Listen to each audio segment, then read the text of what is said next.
Учениците од Штипското медицинско училиште Јане Сандански, поточно од паралелките за дуално образование, каде се образуваат 170, се дискриминирани.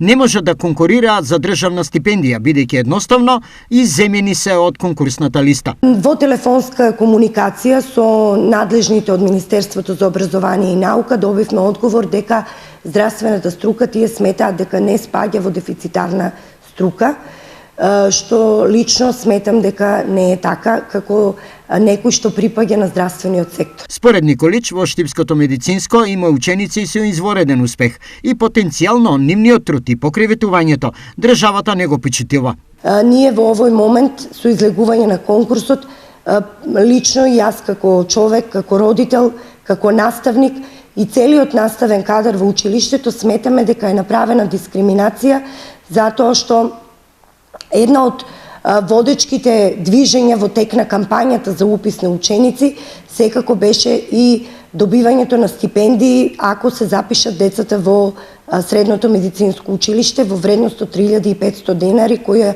ја дава Министерството за образование и наука. Оваа дискриминација ги обедини училиштата од Штип, Тетово и Гостивар. Ќе реагираат до Министерството, а ако е потребно, проблемот ќе го решава уставен. Прво би сакале да поставиме прашање на Министерот за образование и наука по кој критериум ги иззема учениците од здравствена струка, која е целта на оваа одлука на Министерството за образование и наука и како ќе им одговорат на учениците доколку конкурираат за стипендирање, а конкурсот трае уште неколку дена.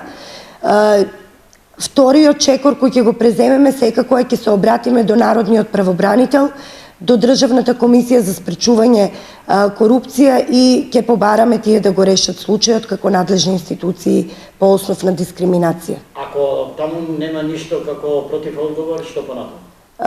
Уставниот суд е тој кој ќе го даде последниот збор. Заедно, овие училишта имаат над 400 ученици во паралелките за дуално образование, а најголем процент од нив ги исполнуваат условите за добивање на стипендија.